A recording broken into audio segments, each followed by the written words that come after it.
আজকে বানালাম চিকেন ঘি রোস্ট। রেসিপিটা দেখে নিই, চলো তাড়াতাড়ি।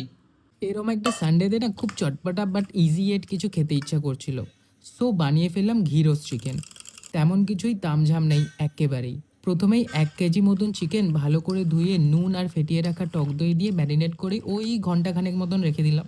ততক্ষণে আমার ফেভারিট পার্ট মানে স্পেশাল মশলাটা বানিয়ে ফেলি। ধনে, জিরে, মৌরি, কয়েকটা মেথিদানা, গোলমরিচ, কাঁচা লঙ্কা, শুকনো লঙ্কা, রসুন শুকনো কলায় ড্রাই রোস্ট করে নিলাম। নামানোর আগে খানিকটা পোস্ত দিয়ে আরও একটু ড্রাই রোস্ট করে নিলাম। এবার কাঁচা লঙ্কা আর রসুনটা তুলে রেখে সমস্তটা ভালো করে ব্লেন্ড করে নিলাম।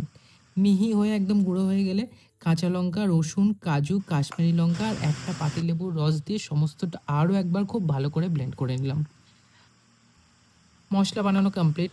এবার কড়াইতে 2 চামচ মতন ঘি দিয়ে তাতে মিহি করে কুচানো পেঁয়াজ দিয়ে ব্রাউন করে একদম ভালো করে ভেজে নিলাম। অ্যাড করে দিলাম বানিয়ে রাখা ওই মশলাটা। কিছুক্ষণ লো ফ্লেমে কুক করে নিলাম। তারপরেই অ্যাড করলাম চিকেনটা।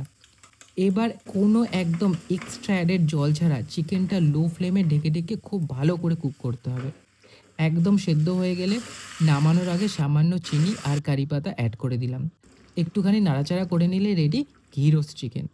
পরোটা বা পোলাও সবের সাথে জমে যাবে, কি বলো? আর হ্যাঁ, ভিডিওটা লাইক, শেয়ার আর চ্যানেলটা ফলো করতে ভুলো না কিন্তু।